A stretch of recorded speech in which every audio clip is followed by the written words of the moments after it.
할렐루야.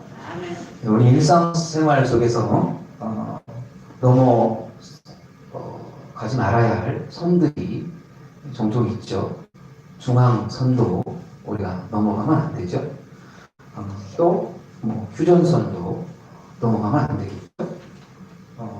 아무튼 여러 가지 선들이 있습니다. 이 선들이 있는데 그 선을 넘어서면 큰 어떤 불행이나 불이익을 당할 위험성이 굉장히 크기 때문에 항상 선을 지키도록 요청을 하고 있죠. 이것을 또 다른 것으로 표현해 보면 법이라고 말할 수가 있습니다. 어떤 법을 만들어 놓고 사람들은 그 법의 테두리에서 그 안에서 자유를 누리도록 하는 것이죠. 그 법의 테두리를 넘어서면 뭐가 됩니까? 자유가 아니라 방종이 되는 것이죠. 그래서 딱 선을 정해놓고 그 선 안에서 마음껏 자유를 누리고 그 선 안에서 지켜졌을 때 나도 행복할 수 있고 타인도 행복할 수가 있는 것이죠. 그래서 선을 이렇게 정해놓고 우리는 살아가는 경우가 있습니다. 교통법규라고 하는 것, 중앙선이라고 하는 이 선을 우리가 넘어버리면 어떤 현상이 일어나겠죠? 상단항에서 오는 차와 부딪히게 돼서 큰 그런 생명의 위협에 사고가 일어날 가능성도 상당히 크다라고 하는 사실이죠. 그렇기 때문에 우리에게는 선이라는 것이 있습니다. 또 보이는 선도 있지만 보이지 않는 선들도 우리에게 존재하는데 그 보이지 않는 선을 우리가 넘어가지 않도록 늘 이렇게 조심하면서 살아가는 것이 우리의 삶의 또 한 가지의 지혜인 것을 말씀해주고 있습니다. 할렐루야. 우리는 계속해서 고린도전서, 고린도의 말씀을 우리는 쭉 보고 있습니다. 여러분들 기억 잘 하시죠? 바울은 고린도에 편지를 보냅니다. 그 편지 속에서 이 고린도의 교인들에게 뭔가 깨닫기를 하나님은 원하시고 그 편지를 읽는 우리들에게도 동일한 그런 말씀으로 깨닫기를 원하시며 그 말씀 속에 살아가기를 하나님은 원하시는데 저와 여러분들이 이 하나님의 은혜와 하나님의 축복 속에 큰 평강이 있기를 주님의 이름으로 축원드리겠습니다. 바울은 고린도 교회에 편지를 쓰면서 바울은 고린도 교회의 문제점을 알게 되죠. 교회의 문제점이 있었다는 것이죠. 고린도 교회의 문제점이 무엇이었습니까? 고린도 교회의 문제점이 이 분쟁이 있다라고 하는 거예요. 그죠? 바울파, 무슨 파 이렇게 하면서 분쟁이 생겨나고 있는 이 고린도 교회의 소식을 들으면서 바울은 이 고린도 교회의 문제를 해결하기를 원했던 것입니다. 그죠? 문제가 해결되어야 하잖아요. 그래서 문제가 있었을 때 그 문제를 해결시키는 것이 굉장히 중요하잖아요. 그래서 그 문제를 해결시키기를 원했습니다. 그래서 바울은 고린도 교회를 통해서 고린도 교인들에게 어떤 여러 가지 비유를 통해서 말씀을 해주셨습니다. 바울이 이 고린도 교인들을 향해서 바울은 뭐라고 이야기합니까? 뭐라고 얘기를 했다고 했죠? 우리는 동역자들이다 라고 이야기를 했다는 거죠. 분쟁을 일으키고 서로가 원수 지는 것이 아니라 우리는 같은 동역자들이고 하나님의 일을 맡은 자들이다 라고 동역자인 것을 이야기를 하고 있습니다. 그와 동시에 뭐라고 합니까? 우리는 하나님의 밭이다. 이렇게 하나님의 밭이다. 그리고 또 우리는 하나님의 집이다 라고 바울이 그렇게 소개를 하고 있습니다. 그래서 우리는 하나님의 동역자고 하나님의 밭이고 하나님의 집이다 라고 이야기를 쭉 하면서 바울은 뭐라고 얘기합니까? 어떤 비유를 통해서 이야기를 해요. 너희들은 뭐냐? 우리들은 뭐냐? 뭐라고 얘기를 했다고 그랬죠? 건축가다. 너희는 건축가다. 이렇게 얘기해요. 우리 건축가라는 거예요. 집을 짓는 사람들이라는 거예요. 집을 짓는 사람들은 터를 잘 닦아야 되고 그 터 위에 내가 어떤 재료로 건물을 지을 것인가를 잘 생각해서 좋은 재료를 써서 건물을 잘 지어야 된다는 것이죠. 우리 신앙생활 하면서도 건물을 아주 그럴듯한 건물을 잘 지어야 된다는 거예요. 보기에는 그럴듯해도 나중에 불가능 시험이 왔을 때 어떤 것은 타버리고 어떤 것은 남아있는데 우리는 그 불같은 시험이 왔을 때에 타지 않는 그대로 남아있는 그런 삶이기를 원하고 이런 강한 그대로 남아있는 사람은 큰 상을 받고 아니면 다 불타면 해를 받겠다 라고 얘기하면서 우리는 건축가와 같다. 그래서 건축가로서의 집을 잘 지어야 된다. 우리 인생의 신앙의 건축가로서의 삶을 잘 지어야 된다라고 그렇게 바울은 설명을 합니다. 우리는 건축하다 이렇게 설명하면서 동시에 바울은 또 뭐라고 얘기합니까? 우리는 건축물이다 이런 거죠. 건축가이면서 동시에 우리는 건축물이라는 거예요. 건축물. 그래서 어떤 건축물입니까? 어떤 건축물이죠? 성전이라는 거예요. 성전. 거룩한 건축물이에요. 성전이라는 거예요. 거룩한 성전이라는 거예요. 왜 우리는 거룩합니까? 여러분 왜 거룩하지요? 바울은 고린도 교회를 향해서 너희는 거룩한 성전이다 라고 얘기를 합니다. 왜 그러면 거룩합니까? 왜 거룩하죠? 바울은 뭐라고 얘기하죠? 너희 안에 뭐가 있기 때문에? 성령이 계시기 때문에. 하나님이신 성령이 너희 안에 있기 때문에 너희는 성전이라는 거예요. 그 하나님의 집이라는 거예요. 성전이라는 것입니다. 하나님의 집이다라고 그렇게 이야기를 합니다. 그래서 어떻게 합니까? 우리는 성전이기 때문에, 내가 성전이기 때문에 거룩해야 된다. 나는 거룩하다. 내가 뭐 잘나서, 내가 뭐 똑똑해서, 내가 뭐 성실하게 살아서, 아니면 내가 정말로 성결하게 살아서, 내가 깨끗하게 살아서, 내가 하나님의 성전이 아니라 하나님께서 그렇게 부르기 때문에, 나를 하나님의 성전이라고 부르기 때문에 내가 거룩하게 살려고 노력을 해야 되는 것이죠. 거룩하다. 그리고 또 바울은 이렇게 얘기하면서 또 무엇에 비유를 하고 있었습니까? 사장이 들으면서 비유를 합니다. 무엇에 비유하죠? 너희는 하나님의 비밀을 맡은 자다. 이렇게 이야기합니다. 우리는 하나님의 비밀을 맡았다. 여러분들 뭘 맡았다고요? 하나님의 비밀을 맡았어. 내가 하나님의 비밀을 맡았어. 자, 하나님의 비밀을 맡게 되면 내가 어떤 아주 비밀한 문서를 맡게 되면 내가 어떤 중요한 그 문서, 비밀 문서를 내가 가지게 되면 어떤 현상이 일어납니까? 생명의 위협을 느낀다는 거죠. 그죠? 생명의 위협이 있습니다. 비밀의 문서를 가지고 있기 때문에 그죠? 이 비밀의 문서에 대해서 이 비밀의 문서를 빼앗으려고 하는 어떤 많은 그런 그 테러의 그런 현상들이 분명히 있게 되는 것이죠. 그래서 우리는 많은 테러의 위협에 놓여져 있습니다. 우리가 지금 남한에 살고 있기 때문에 하나님의 비밀, 하나님의 말씀, 이 하나님의 비밀의 말씀을 우리가 맡았지만 뭐 그렇게 위협스럽다라고 하는 그런 느낌이 별로 없어요. 근데 며칠 전에 우리 단일 기도회 때에 북한에서 넘어왔던 사모님, 지난주에도 말씀을 드렸는데 북한에서 넘어와서 이제 그쪽에서 목사님과 결혼을 해서 이제 사모님이시잖아요.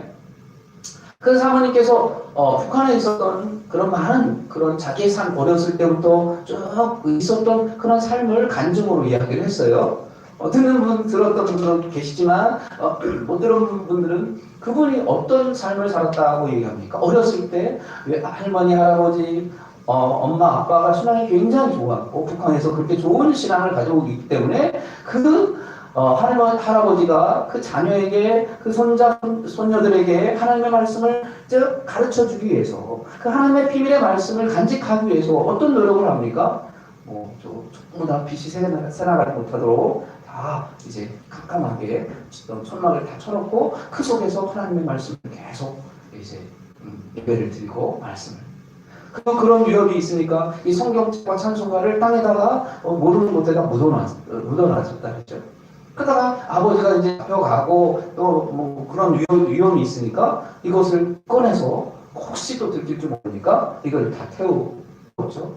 태우면서 자녀들에게 내가 너희에게 가르쳤던 이 말씀을 꼭 기억해라. 이 말씀을 꼭 기억해라. 이렇게 하면서 가르쳐줬어요. 북쪽에서는 생명의 위협이 있다는 거예요. 이 하나님의 문서, 성경의 말씀, 우리는 이게 성경의 말씀 뭐가 대단하라고 생각하지만 저 북쪽에서는 이것을 지키기 위해서는 뭐 합니까? 생명을 내놓아야 된다는 거예요. 생명의 위협이 있다는 것입니다. 그죠? 그 목회하면서 성경 이거 안 믿으면 어때? 하나님 나 안 믿을래? 하면 생명이 편하겠죠. 괜찮겠죠. 근데 거기에서 그 하나님의 말씀이 뭔데 그것을 지키려고 아주 죽음을 무릅쓰고 순교하면서 믿는다.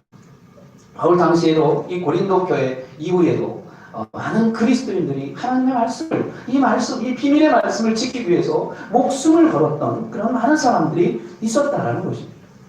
그렇죠? 그래서 맡은 자에게 뭐가 필요하다고 말합니까? 충성을 해야 됩니다. 맡은 자에게 구할 것은 충성이다라는 거죠. 왜? 충성하지 못하면 이 말씀을 지킬 수가 없기 때문에. 자, 북한 쪽에는 신체의 위협이 있습니다.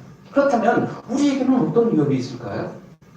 우리 남한에게는 신체적 위협은 별로 없습니다. 그렇죠? 내가 하나님의 말씀을 지킨다고 해서, 내가 성경을 말씀을 들고 다닌다고 해서 누가 나를 잡아가지 않습니다. 내가 찬송을 부른다고 해서 누가 나를 잡아가지 않습니다. 정부에서 전혀 타치하지 않습니다. 우리는 종교의 자유를 가지고 있기 때문에 그렇습니다. 그렇다면 우리는 이 말씀을 지키는데 어떤 위협은 없을까요?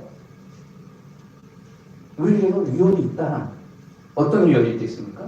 가만히 생각해 보니까 우리 남한은 이런 신체적 위협이 아니라 아무도 이 성경에 대해서 별로 다른 사람들이 가지든 안 가지든 상관이 없어요.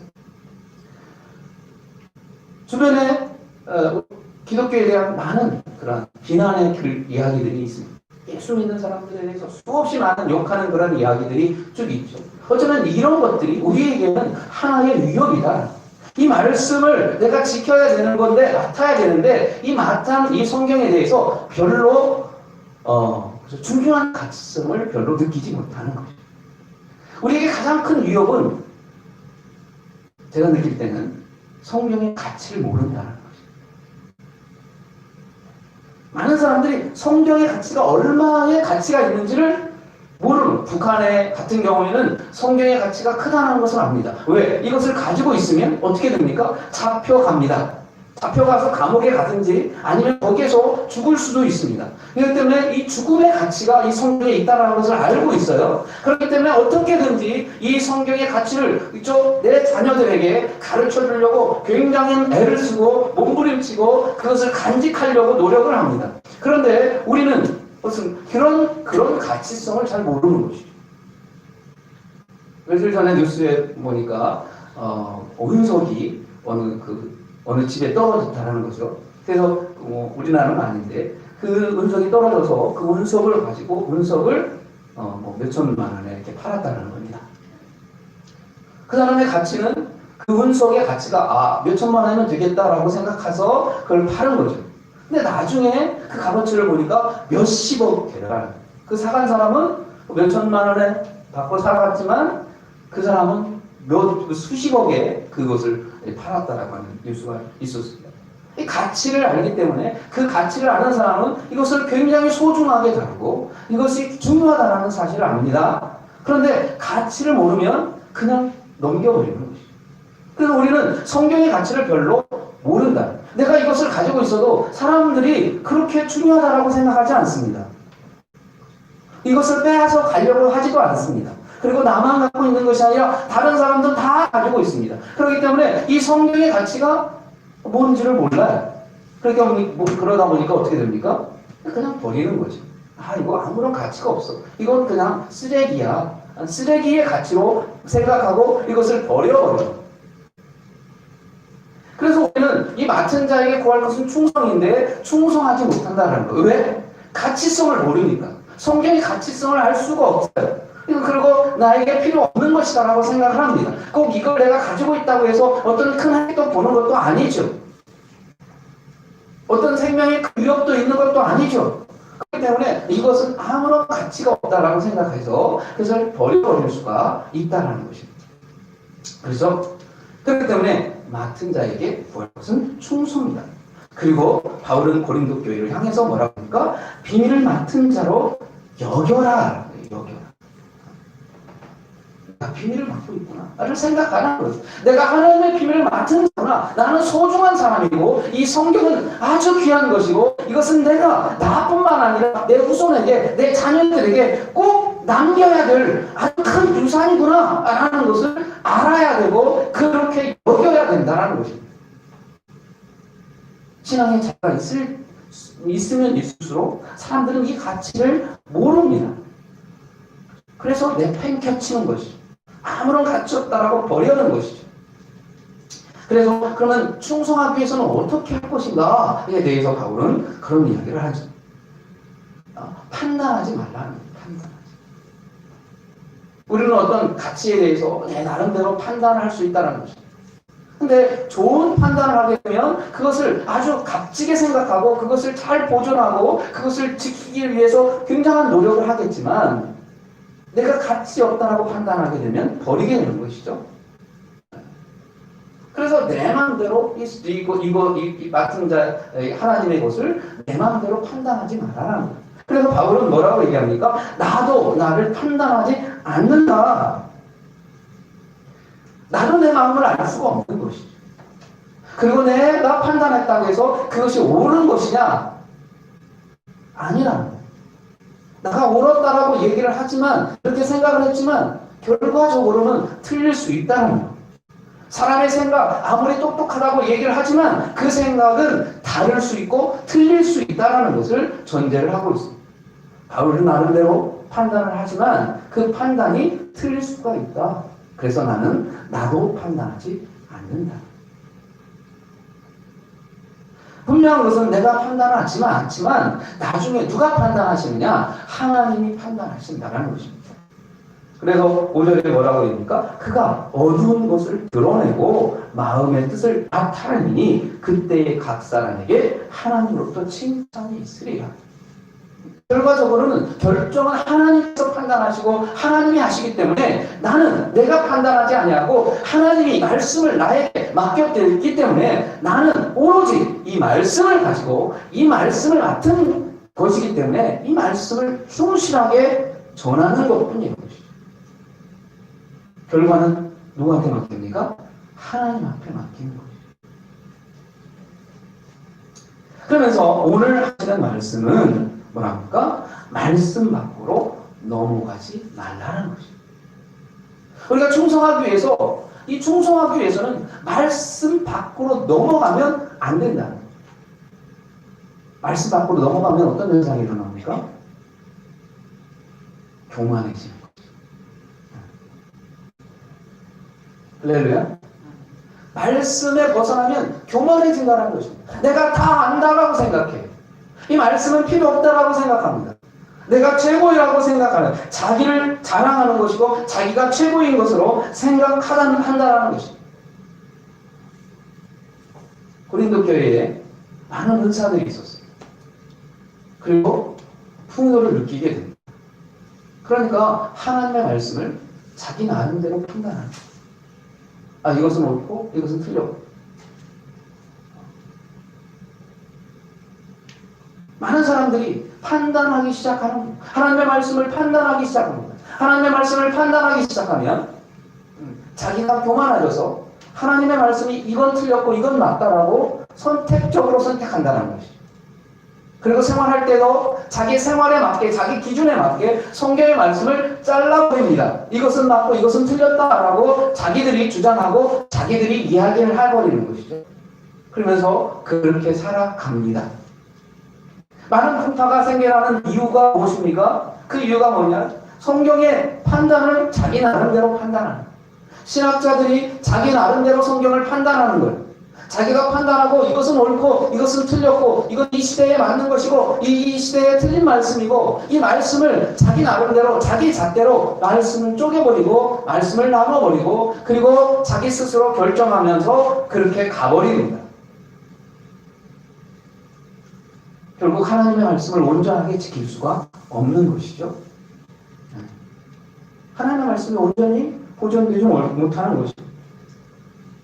그래서 하나님의 말씀을 판단하지 말고 하나님의 말씀에 선을 넘지 마라라고 그렇게 말씀을 해주고 계신 것이죠. 그러면서 바울은 7절과 8절에서 뭐라고 얘기하냐면 모든 것이 하나님이 왔다라는 것을, 하나님께로부터 왔다라는 것을 확신하라. 이 사람들이 조금 더 뭐랄까 괜찮아지고 조금 더 뭔가 자기에게 은사가 있고 또 뭔가 자기 나름대로 잘 되는 것 같으니까 이 사람들이 교만해집니다. 그래서 7절에 뭐라고 얘기합니까? 7절 8절을 보면 이렇게 누가 너를 남달리 구별하느냐? 내가 있는 것 중에 받지 아니한 것이 무엇이냐? 내가 받았은지 어찌하여 받지 아니한 것 같이 자랑하냐? 너희가 이미 배부르며 이미 풍성하며 우리 없이도 왕이 되었다. 우리가 너희와 함께 왕노릇하기 위하여 참으로 너희가 왕이 되기를 바란다. 이게 뭡니까? 정말로 너희들이 왕이다 라는 얘기는 아니죠. 너희들이 뭐랄까 들끓었다고 얘기하나요? 넘쳤다고 얘기하나요? 끌어넘친 것이죠. 교만해졌습니다. 자기가 이미 배불렀고 이미 다 풍족했고 이미 다 가졌다라고 그렇게 생각한다는 것입니다. 이미 교만해졌다는 것입니다. 내가 왕이 되었다라고 그렇게 착각하게 된다는 것이죠. 그렇게 교만해졌다는 것입니다. 이미 배불렀다라는 걸, 이미 부자가 되었다라는 걸. 이야기는 뭡니까? 바울은 그 고린도 교회를 책망하고 있는 거예요. 너희들이 다 가졌다고? 너희들이 배부르다라고? 이제 하나님의 말씀을 이제 무시하고 그렇게 한다. 결국은 물질을 잘 관리해야 되는데 물질이 내가 어떻게 해서 내가 노력해서 내가 가졌다라고 그렇게 이야기를 한다는 것입니다. 많은 사람들이 어떤 물질의 풍요를 누릴 때 사람들은 뭐라고 얘기합니까? 내가 노력해서 버는 것이고 내가 노력해서 얻은 것이고 내가 노력해서 많은 것을 얻었다라고 그렇게 스스로 생각한다는 것입니다. 근데 바울은 생각하기를 그거 모든 것을 누가 주셨다? 하나님이 주셨다는 거죠.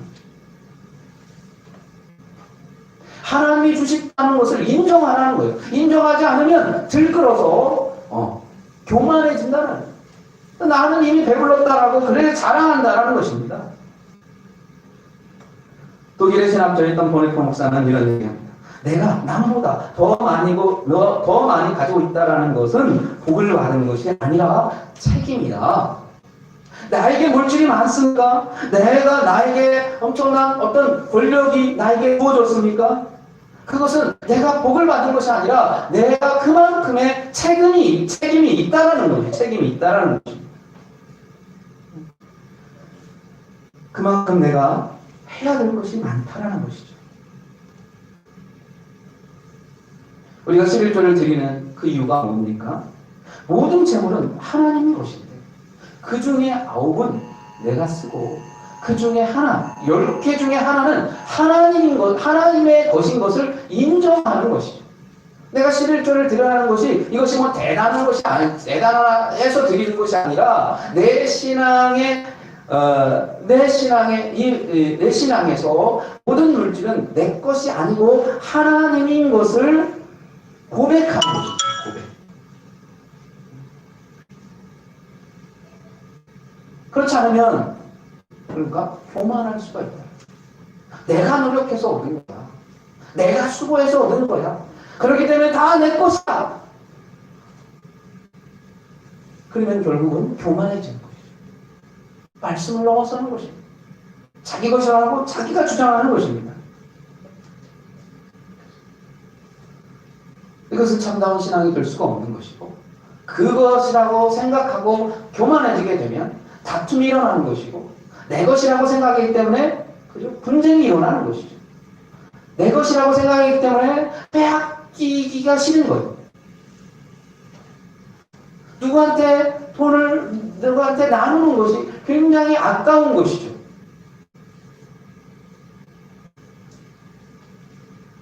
성경에 보면 바나바라고 하는 사람이 있습니다.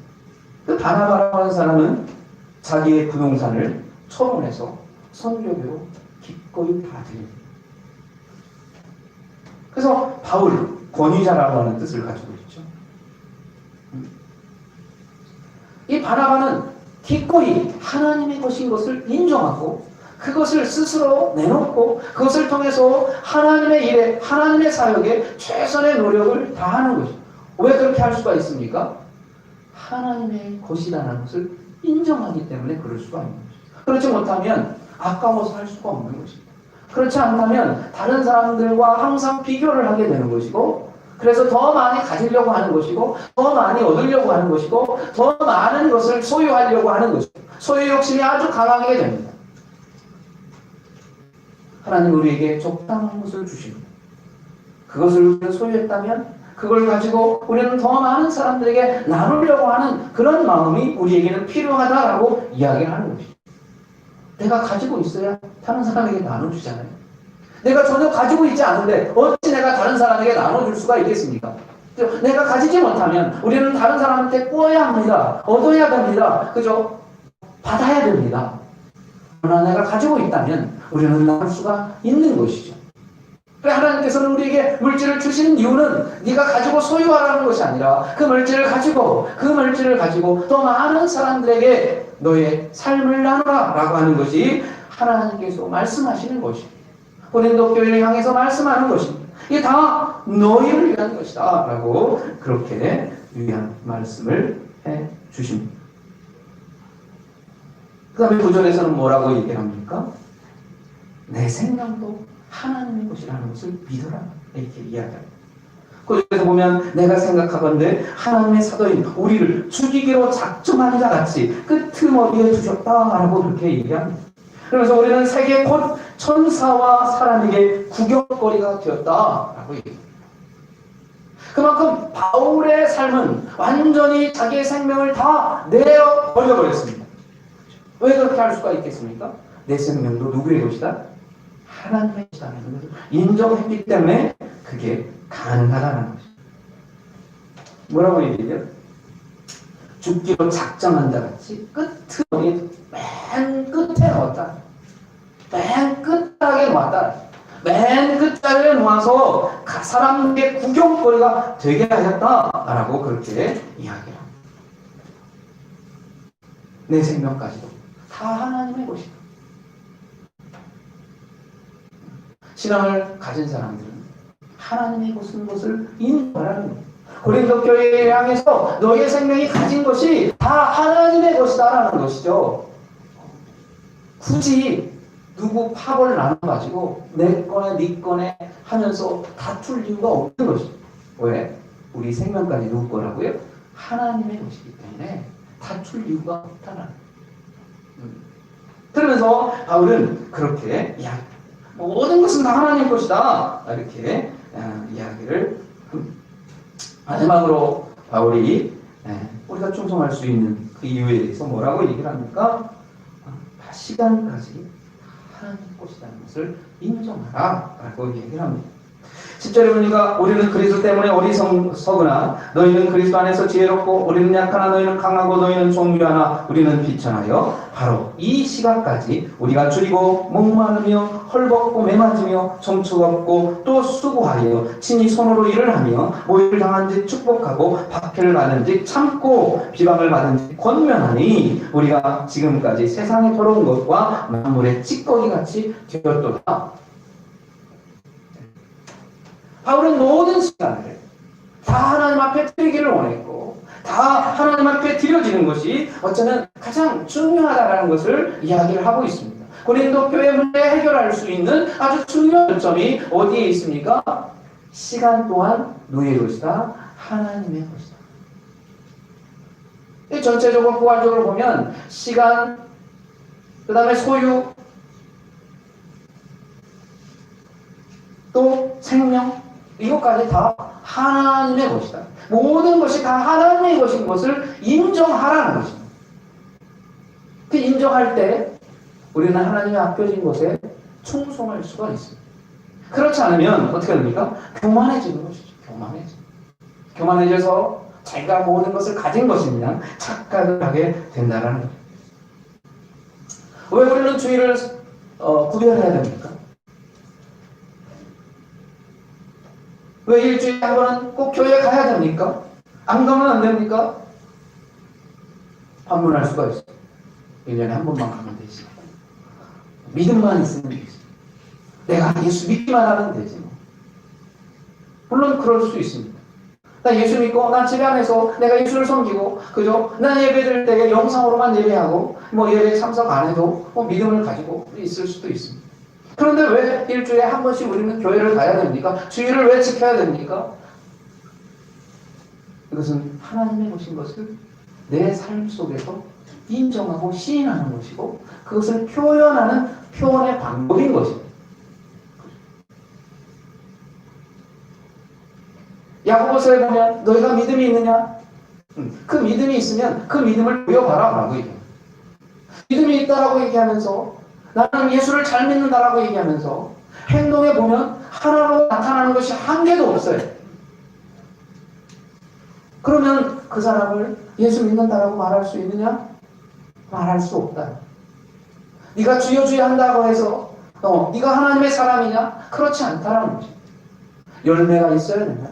열매로 보여라는 거지.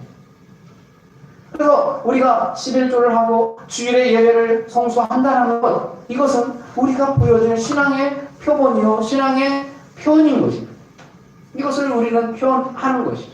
내가 오늘 다른 것으로 열심히 표현할 수도 있겠죠. 내가 선교 수업을 하고 구제 사업을 하고 또 많은 돈을 들여서 많은 사람을 협조도 하고 이렇게 해서 하나님의 사역을 보낼 수도 있을 것입니다. 그러나 가장 기본적인 것은 뭡니까?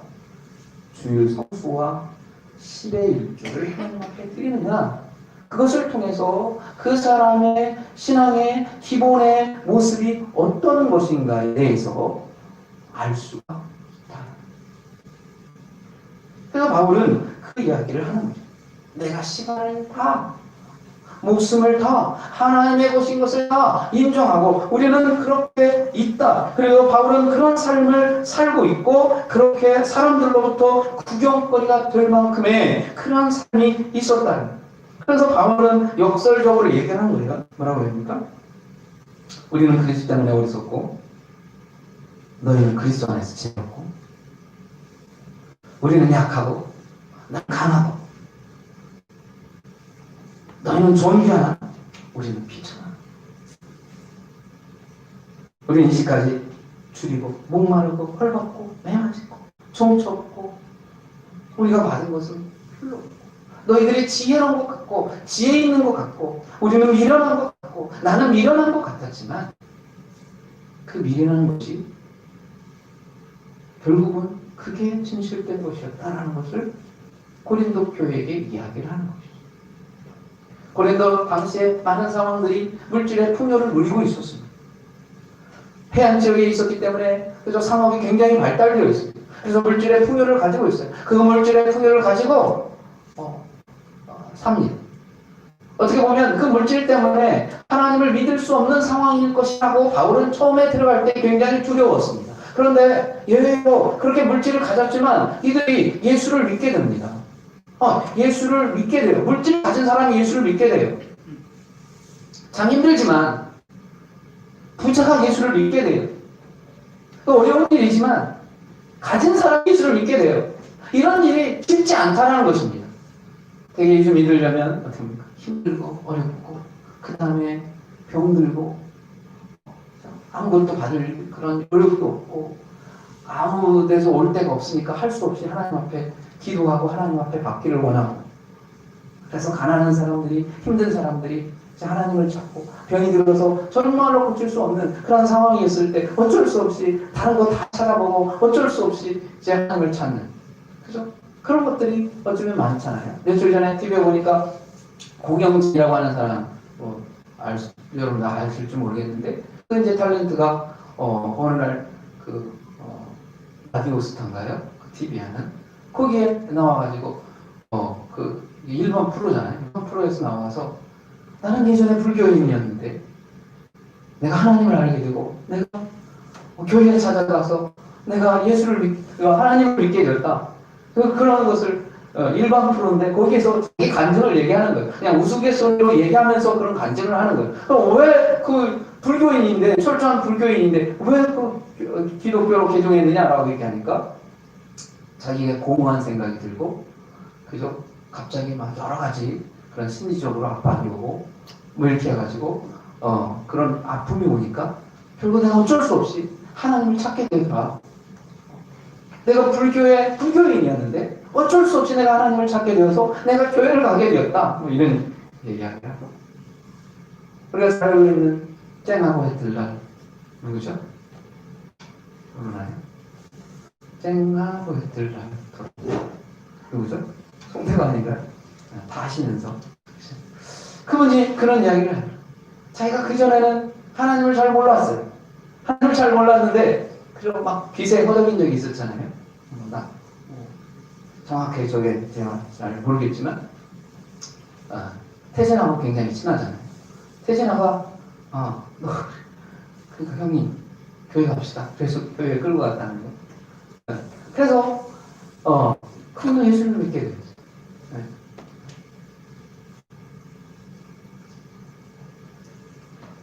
왜 예수를 믿게 됩니까? 굉장히 어렵고 굉장히 힘들고 굉장히 어쩔 수 없는 상황이 그에게 펼쳐지기 때문에 내가 어쩔 수 없이 하나님을 믿어야겠구나 라고 생각하면서 하나님을 믿는 사람들이 대부분입니다.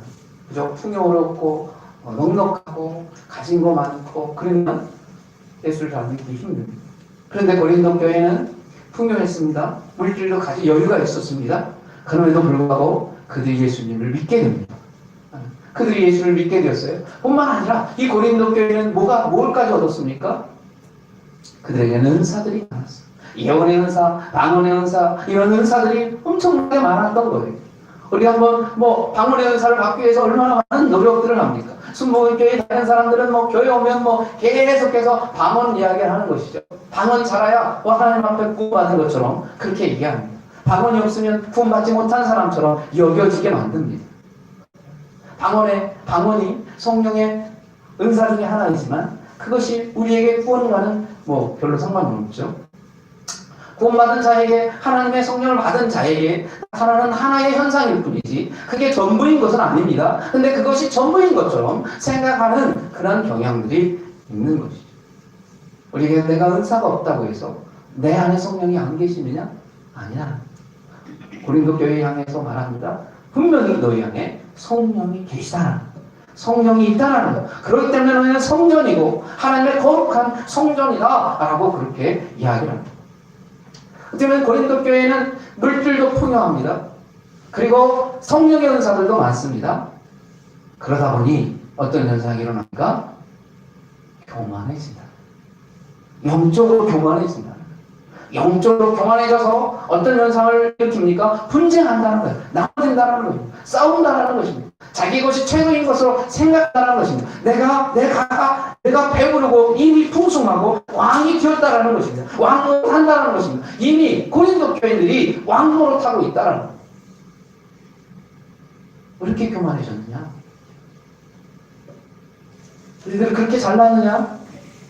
너희들이 그렇게 강하느냐? 너희들이 그렇게 지혜롭느냐?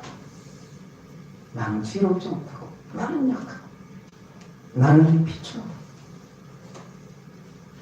나는 이 시각까지 내가 줄이고 목마르고 헐벗고 메마르고 정처 없고 수고하여서 진이 손으로 일을 하며 모욕을 당했다. 그리고 박해를 받았지만 참았다. 비방을 받았지만 건면했다. 지금까지 세상의 더러운 것과 만물의 찌꺼기같이 되었다. 너희들 그렇게 잘났느냐? 뭐가 그렇게 잘났느냐? 바울이 그렇게 얘기하는 거예요. 뭐가 그렇게 잘났느냐? 겸손해야 되는 것이죠. 우리가 잘난 게 뭐겠습니까? 가졌다고 잘났다고 얘기할 수 있겠습니까?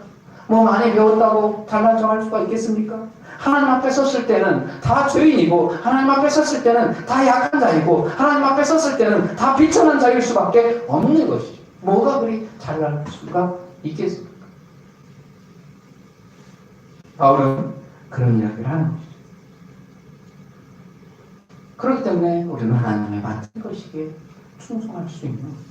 이걸 다 내세운다면 우리는 하나님 앞에 충성할 수가 없습니다. 우리의 맡겨진 것에 충성할 수가 없습니다. 하나님의 비밀에 대해서 충성할 수가 없는 것이죠. 다 버려둘 수밖에 없는 것이죠. 오늘 우리가 살고 있는 하나의 위협은 하나님의 말씀, 이 비밀을 맡은 것을 우리가 잃어버리고 산다는 것입니다. 이 말씀이 얼마나 귀하고 얼마나 존귀하고 우리가 이것을 가지고 우리 후손들에게 우리 자녀들에게 물려줘야 될 아주 소중한 것인데도 불구하고 우리는 이것을 잃어버립니다. 생각하지 않습니다. 그냥 편안하기 때문에 이것은 아무런 가치가 없다라고 그렇게 생각한다는 것입니다. 그것은 교만한 것이고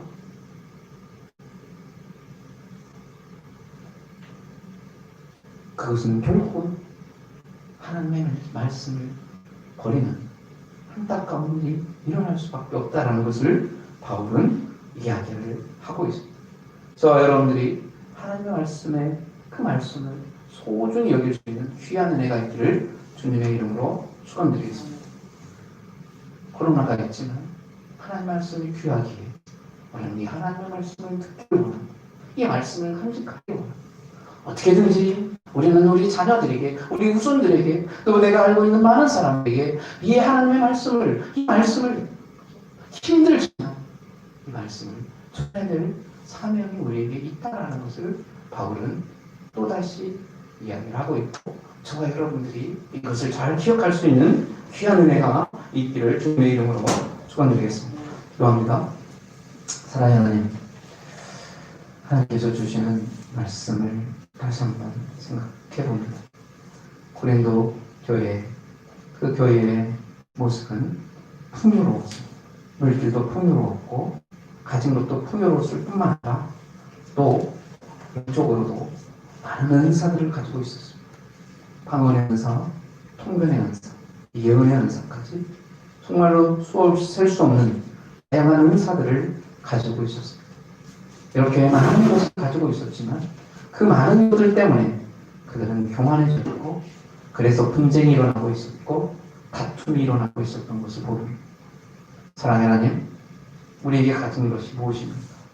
하나님의 모든 것이 다 하나님께로부터 왔다라고 하는 그 사실을 신하게 하여 주시고 인정하게 하여 주시옵소서. 우리의 가지고 있는 물질의 소유, 우리가 가지고 있는 시간의 소유, 우리가 가지고 있는 생명의 소유까지 다 하나님의 것인 것을 바울은 말씀해 주고 있습니다. 사랑하는 하나님, 우리의 삶에 있어서도 이것을 시인하고 고백하게 하여 주시고 모든 것이 하나님에게 있다는 것을 우리는 고백하게 하여 주시옵소서. 주신 자도 하나님이요, 거두신 것도 하나님인 것을 시인하며 인정하며 고백하며 살아가는 귀한 삶이 우리 안에 있게 도와 주시옵소서. 예수님의 이름으로 기도드리옵나이다. 아멘.